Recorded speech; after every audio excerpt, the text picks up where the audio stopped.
What's up? What's up? And welcome to Be Human, the definitive podcast for B2B leaders who have built their businesses through relationship driven sales. It's been about their relationships and their networks that help catapult their businesses into 7, maybe even 8 figures in annual revenue. And they're now looking for the next piece on how to use digital marketing to scale those efforts.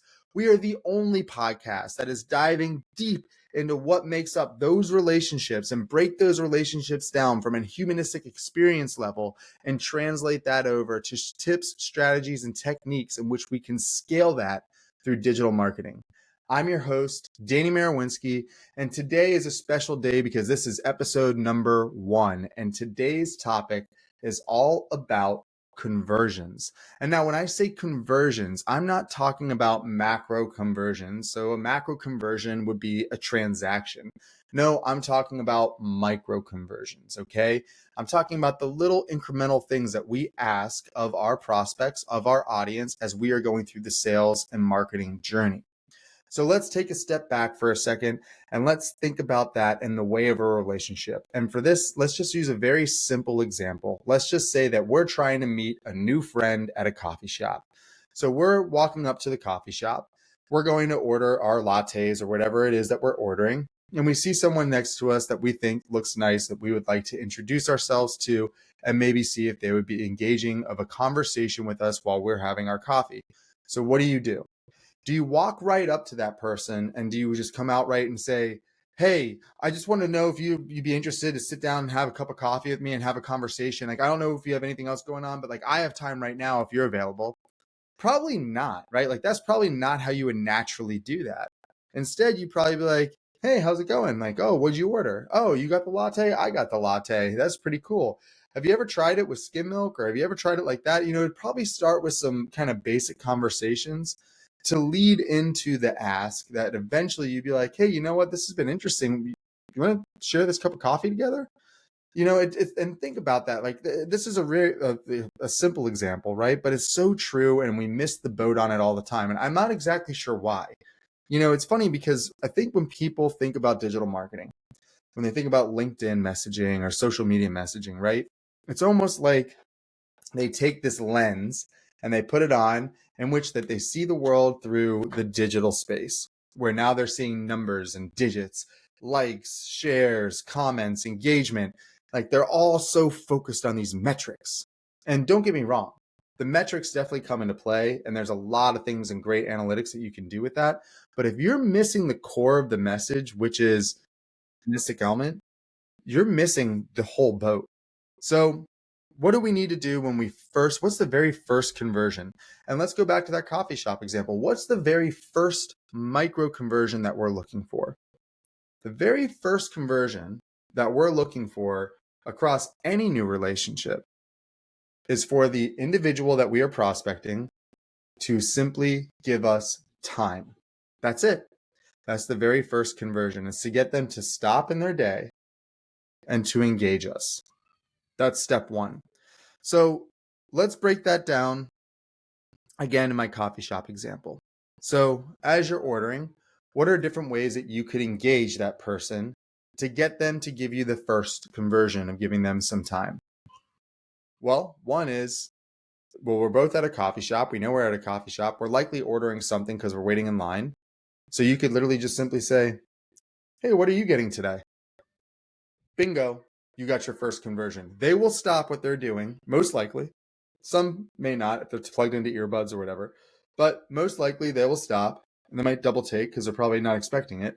And they'll be like, oh, I'm getting a triple matcha latte, blah, blah, blah, blah, blah. Right? Cool. Now, what do you do with that? You could disengage at that point, like, oh, great, good choice. And then they'll go back to their world. And then that transaction's over with and it's done. Likely what you need to do is you need to then pepper them with the next question to get the next conversion. And we're trying to get them to eventually commit to a longer time period. So the next thing you might say is, oh, that's great. I haven't tried that before. Like, and again, be honest, just tell it truthfully from where you're at. Or is it something that you've never tried before? Have you tried it before? Are you ordering the same thing? It doesn't really matter. The point is that you then follow up with another piece around that, followed up by another question, and all you're trying to give them in a message at this point is just simply saying, hey, I'm interested in you. That's it. I'm interested in you. Not, I'm interested in telling you what I want to tell you, which is what we do in the digital marketing space all the time. Who here's gotten the old LinkedIn DM with the laundry list of what services that they provide and the features and benefits and all the other bullshit, right? So no, it's saying you're trying to get a message across to them that's saying, I'm interested in you. Would you mind giving me a little bit more of your time to see if my interest is sufficient? So you might ask, oh, have you ever tried it with this sweetener? Have you ever tried this drink, or so on and so forth? Do you come here that often? Right? And eventually you can start to work that conversation up to the point that someone might feel comfortable enough to sit down with you at the table and have a conversation with you. And that goes into a series of micro conversions. All right. Now, how does that example relate to the digital marketing space? How does that relate into sales? Well, we put out marketing messages all the time, right? And I would be willing to bet that if you're listening to this, there's a good chance that you've done this or your company's done this, where you're putting out messages about benefits of your product or service, features of your product or service, specials of your product or service, recruiting for your business, an award that your business has won or done, some type of accolade, a review, a case study, so on and so forth. It's all me, me, me, me, me. That's the kind of content that we're putting out there. And remember, what's the conversion that we're trying to get with a piece of content? We're trying to get people to simply stop their thumb and just do this. That's what we're trying to do. We're trying to get people to stop their thumb, and we're trying to get the same conversion, which is their first little bit of time. And that time is likely out of the gates 2 to 3 seconds. That's the first bit that we're trying to convert on, is 2 to 3 seconds. So in the business to business community space, when you are out networking, which is typically where most B2B leaders are generating a lot of their sales, right? The relationships that they're building, they play the long game, they go to the networking events, they see some of the same people, they maybe connect with those people for a breakfast or a lunch. They start to form the relationship. They get to know the people who they are. They truly start to build relationships. And it's an amazing way of doing business. And it's definitely nothing I'm discrediting. But I have seen a lot of companies where they've built their businesses that way, but they end up hitting this kind of cap, right? They end up hitting a plateau where they're just struggling to get past, call it 20 million in annual revenue. They just can't peak that, right? And it's different levels for every type of business, but every business sees this. And then what happens is that the decision makers go, well, we need digital marketing. We need ads. We're not doing enough marketing. That's why we can't crack the number. We have a great product. We have a great service. We have a great team. We have great people. We have all the right things, but we're just not breaking through. You know what we don't have? We need more marketing. So we dump dollars into ads where we go and try and force feed and force push all of our information. And that's where we fail. And the truth is that we need to look back as to what's working, right? So when we go to a networking event, those that are really, really, really, really good at networking, they don't go and shake hands with somebody and immediately say, hey, this is who I am. This is what I do. Are you interested in talking to me? Like if you're good at networking, you never do that. As a matter of fact, there's like an unsung rule that if you can, you don't talk about yourself at all at a networking event. If you can, you don't even tell them what you do. You keep a little bit of a mystery around who you are and what you do. And you try to engage them to understand who they are, what their business is, and get them to open up and tell their story. Now, why is that an effective way? Why do we go about doing that as the first conversion, as the first micro conversion? The reason is that when people start to open up and they start to tell you about their business, the things that are going great, their pain points, where they're trying to grow, all that stuff, right? That oftentimes are indicators, and us as sales folks are checking boxes of saying, ooh, we can solve for that. We have a solution for that. It's almost like a pre-qualification. That's why all of the sales scripts out there and everything else, all the old tactics, even like back in like the Don Draper days, the way of doing things, right? It's people are trying to pre-qualify the lead. And that's how they look at it. They look at it as a pre-qualification process to a lead process to a sales process, and the whole thing's a sales process. And that's where this podcast comes in as Be Human, where we say, nope, it's not. It's a human process. This is a human experience. And we need to be thinking about delivering better human experiences. So let's go back to that very first micro conversion. When you're at a networking event and you go shake someone's hand, exchange names, and then if you do, it's like, hey, so what brought you to this event? Like I'm assuming, obviously, if you're here, you're trying to sell something or you're trying to grow your business. Why else would you be at a networking event if you weren't trying to grow your business? Right? Pretty standard assumption that everybody there is trying to grow their business. Oh yeah, I'm definitely, this is what I do. You can then immediately they'll start to open up to you and start to tell you about why they're trying to grow their business, how they're trying to grow their business and everything else. Meanwhile, you don't have to tell them about anything that you're doing. And then it's just a matter of going, okay, how can I help? What can I do? Do I know of somebody? And you don't necessarily have to ask that. You can, depends on like the nature of the conversation, but you should be thinking that. And you should be going through your Rolodex of individuals of who you can connect the dots. Where could you connect dots for them to help solve them a problem? Because if you can go to a networking event and find somebody and you have somebody in your back pocket that you could connect them with and they could do business together, trust me, that person won't forget you. And there's a very good chance that they would come back and either recommend business back to you or do business with you in general. Now, this is networking 101. And most people understand that in the humanistic process. I mean, I have seen some terrible networkers, like terrible. But for the most part, I think a lot of people have kind of caught on to how to network. I mean, it's a pretty standard process. So, how do you apply something like that in the digital marketing space?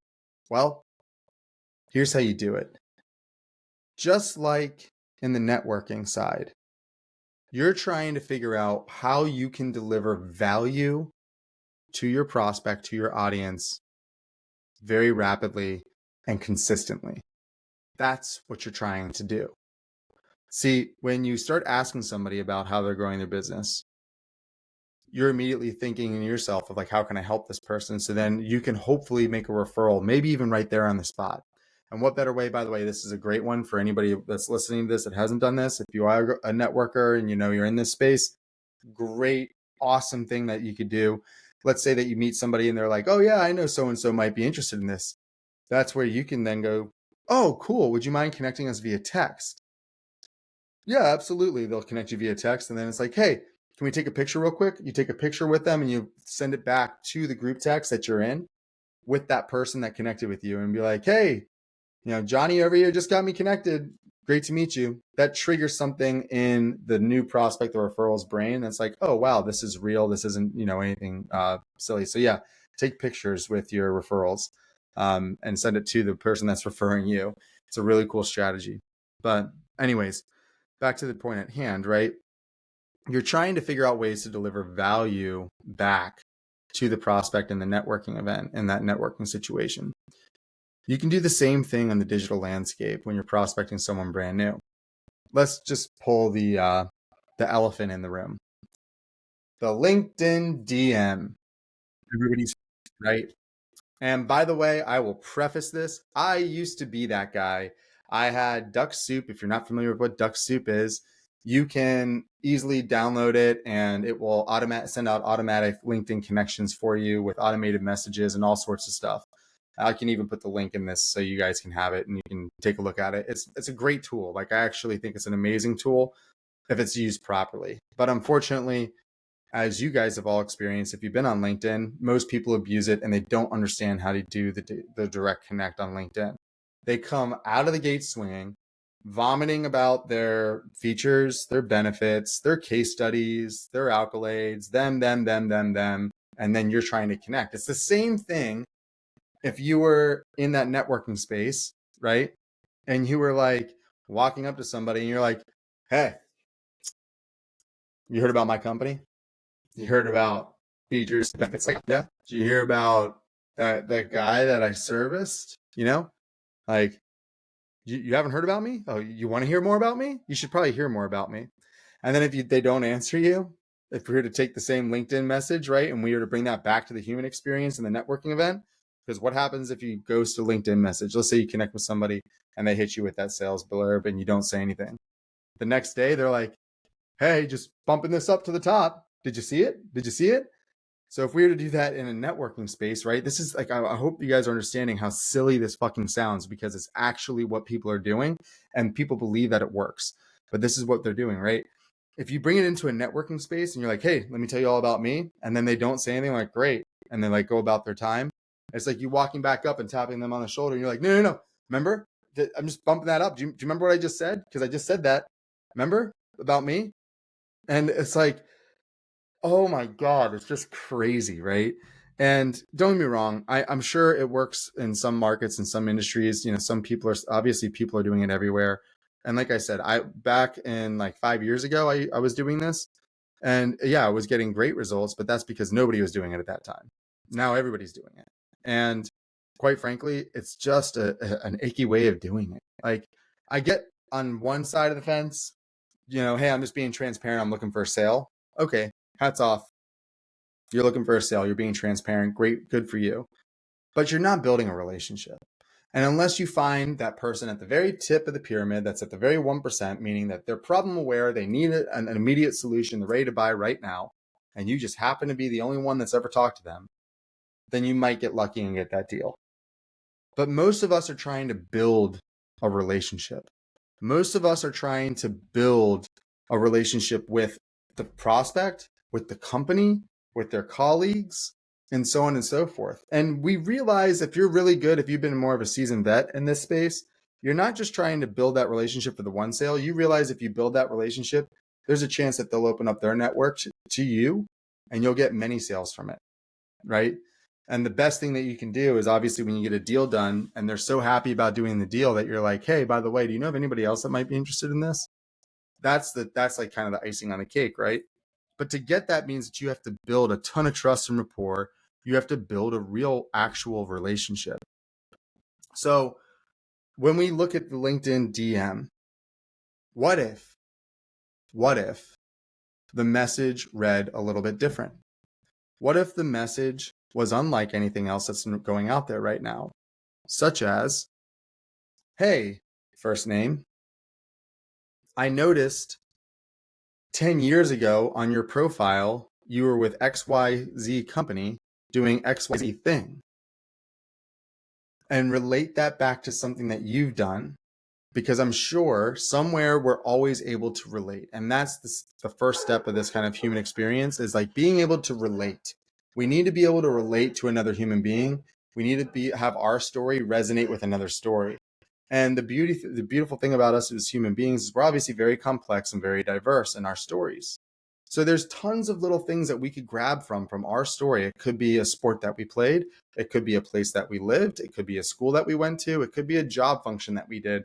It could be a wide variety of different things, kids, you name it. And we could relate that to someone else's story. So what if in that message, your only intent was, can I relate to this individual so that I get my first conversion, which is their time? And that time means that they're either they're actually going to read the content, or in best case scenario, not only are they going to read the content, but they're also going to reply to you. And that's the way that we approach it when we're out in the street. But we do not approach it that way in the digital landscape.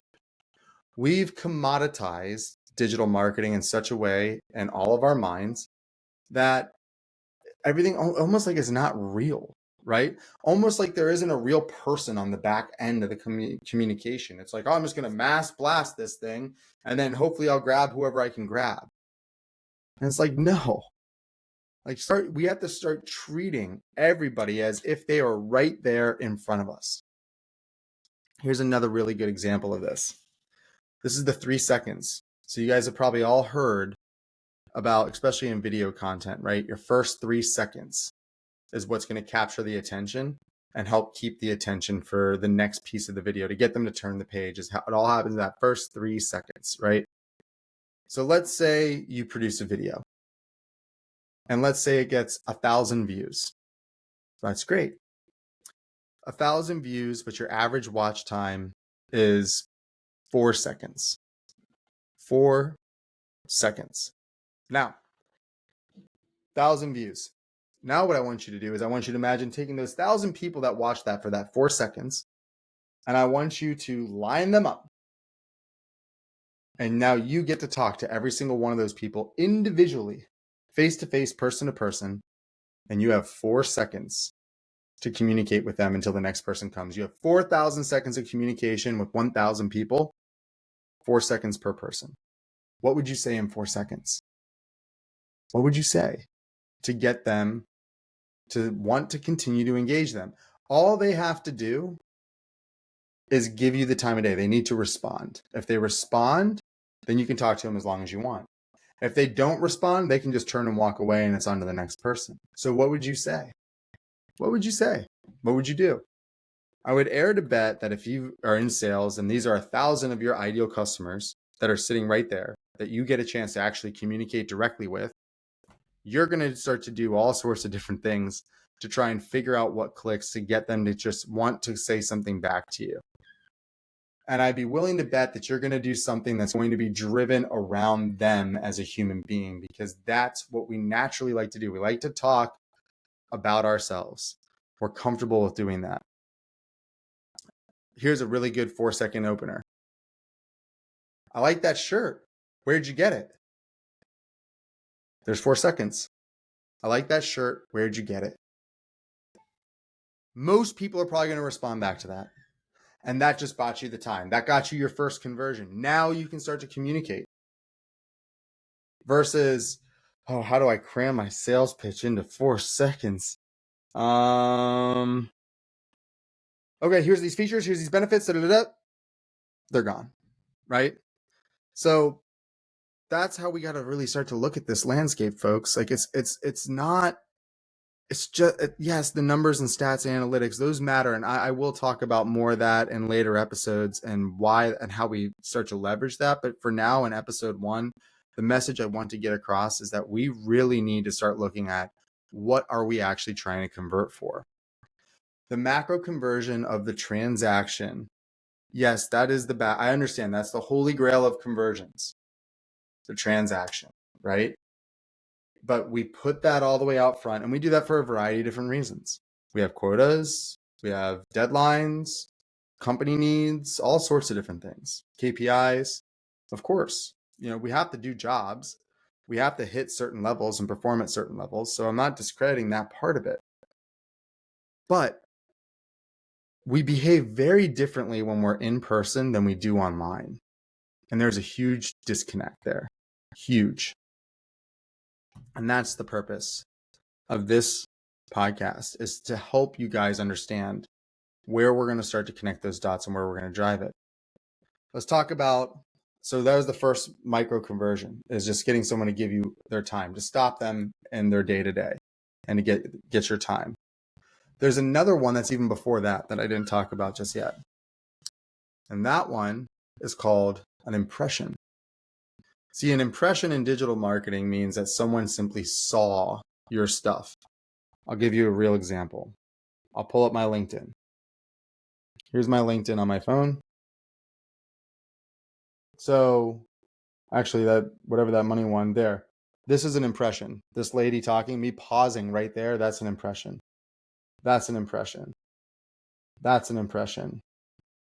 As a matter of fact, anytime like this is not impressions when I'm speeding through, but if I pause on something, that's an impression. That's what an impression is. So what is that conversion? What is that conversion? That's called, you're just simply trying to grab someone's attention. It's still a time. It's a much smaller chunk of time, but you're actually trying to grab attention. That's your first conversion. That's why at networking events, those that wear flamboyant stuff, they get a ton of impressions. And look, you can always argue that as good, bad, or ugly.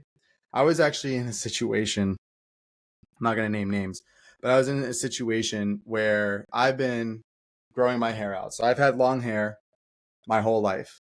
up until I became a chief marketing officer. And then I started cutting it all off and I started to go down the whole business route, suits, the whole nine, right? Basically started looking like everybody else. After I left that job, I became another role and I started getting more into networking and I started growing my hair out.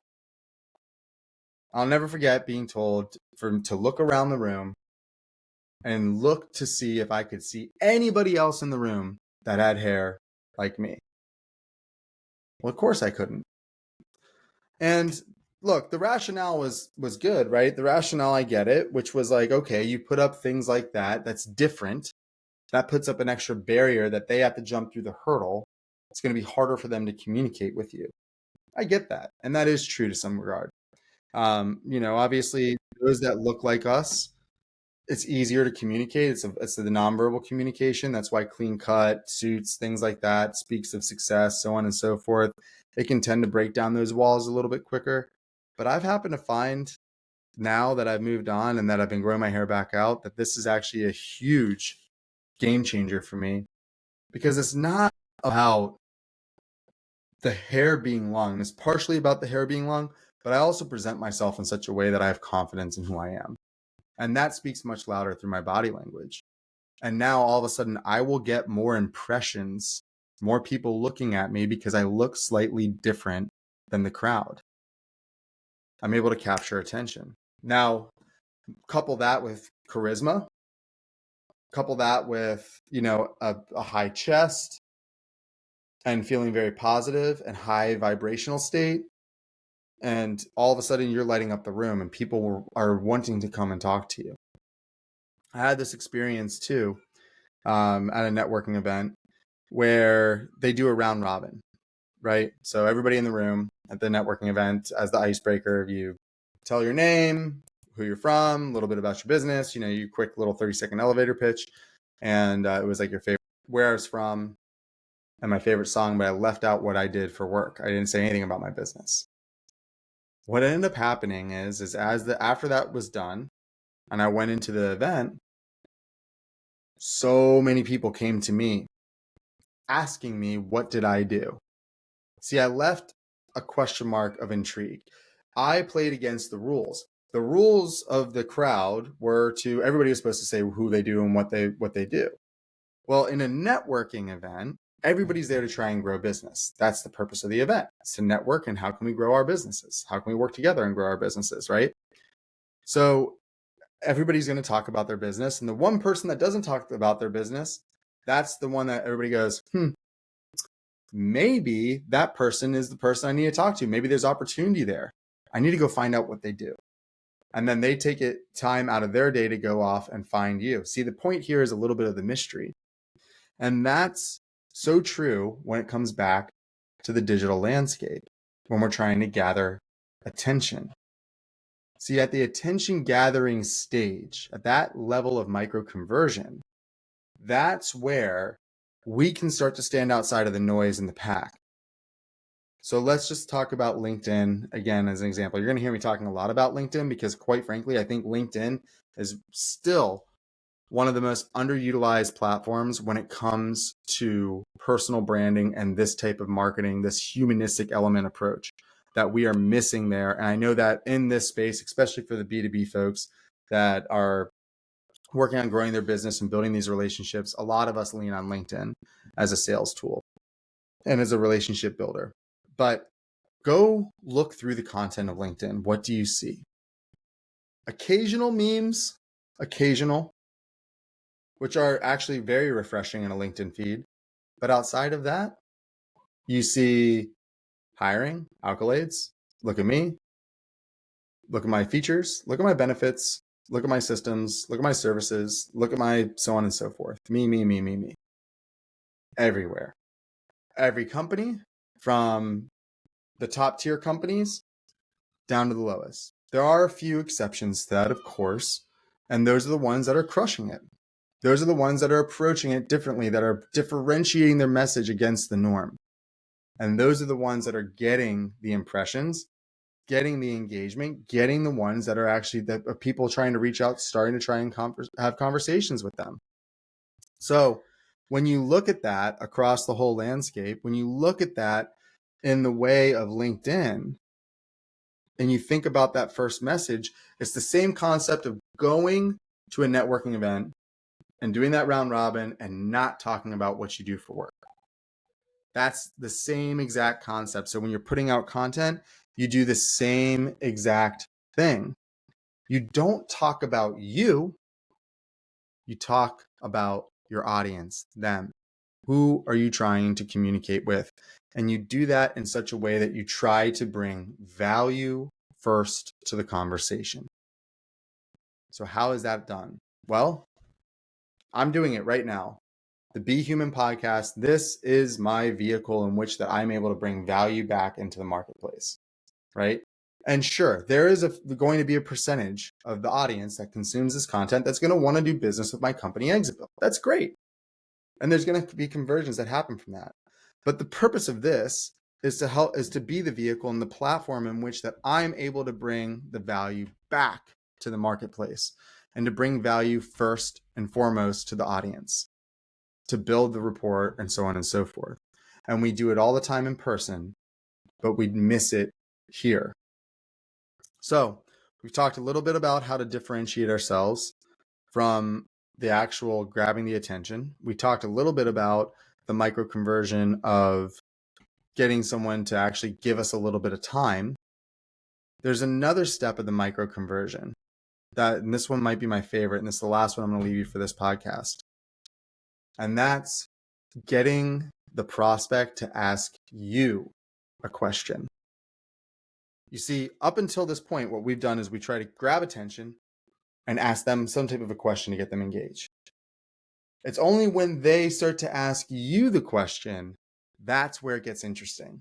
That is when we start to plan our exit of that conversation and we move on to the next.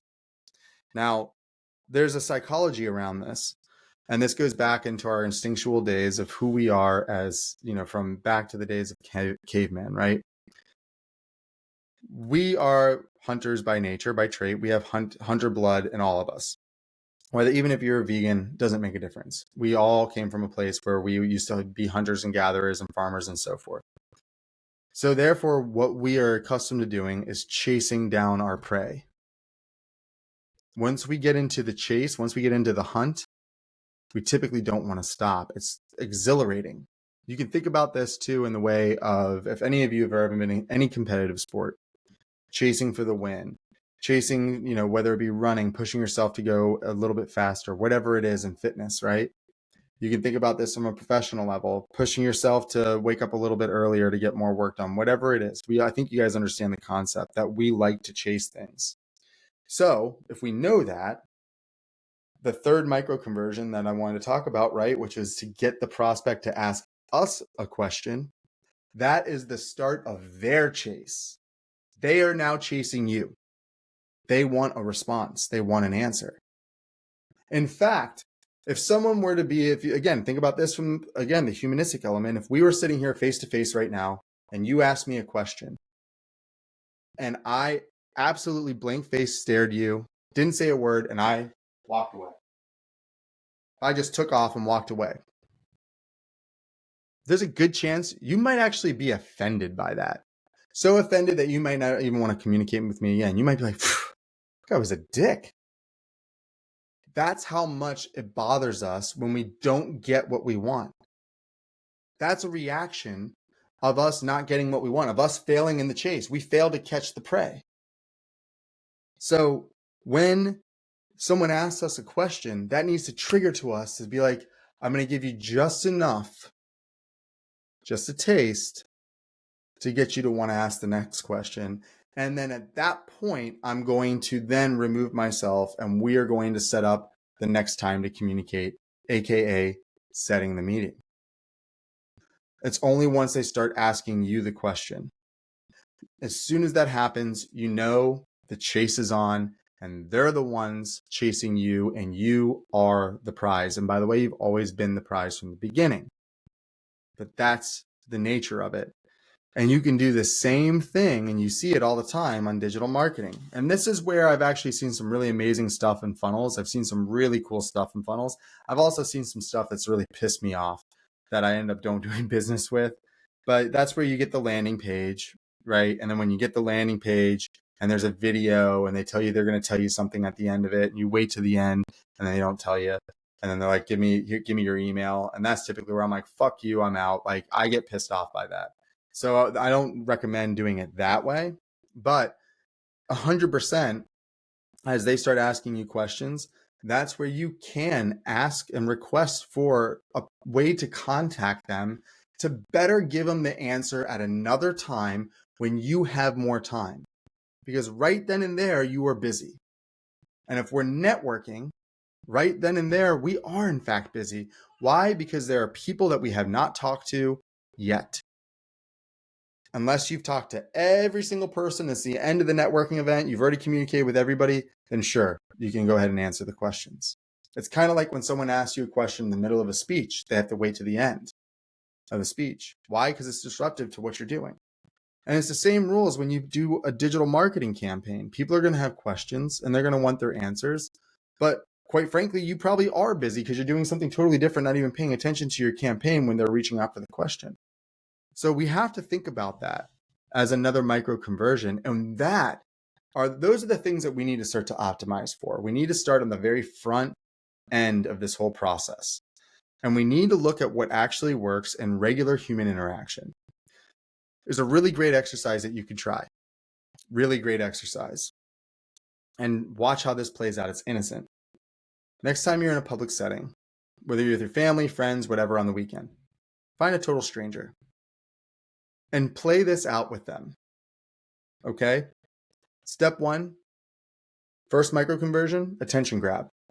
Can you get them to make eye contact with you? That's it. Can you get them to make eye contact with you? That might just mean that you sit there and you stare at them until they stare back at you. It kind of sounds creepy, right? But it's definitely one way to do it. There's obviously a lot of other ways. You could make a big loud noise. You could bump up against them. There's all sorts of different ways to get them to make eye contact with you. You could comment them, nice shoes, eye contact, right?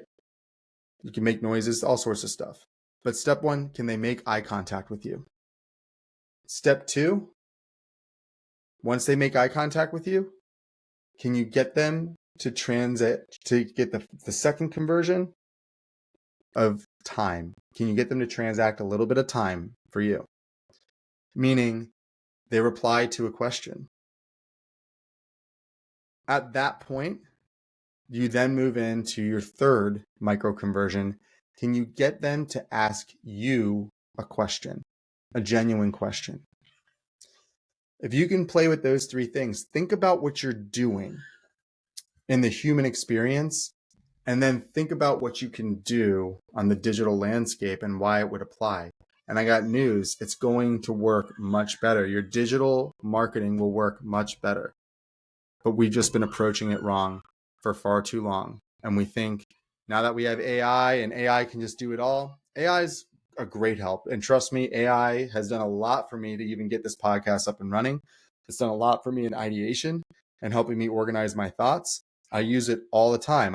I've been a big proponent of AI for a very long time. I've been using ChatGPT before any of you guys probably even knew what ChatGPT was. I'm talking about back in 2020 when it was baked into Jarvis, which Jarvis then changed its name to Jasper for the obvious reasons of Iron Man. But that was ChatGPT 2.0. And that was a tool that we were using to help generate blogs. And that was when I was working as a chief marketing officer for a subset of AI and natural language processing. So I've been around the game for a long time in this space. And like I said, I think it's a great tool, but at the end of the day, AI isn't going to sell it for you. And everybody's wise to the regular AI posts. You can definitely use it to help with this stuff and use it as an ideation generation, right? So it's like, you could go to ChatGPT and be like, hey, ChatGPT, I would like to figure out a way to get one person to make eye contact with me when I'm in a public setting. What are things that I could do? There you go. Gives you a bunch of ideas. Then go try it. So my point is though, when you actually go do those things, I want you to really think about, take inventory of that, write it down. What was it the thing that you did to get the eye contact? What was it the thing that you did to get them to give you the time?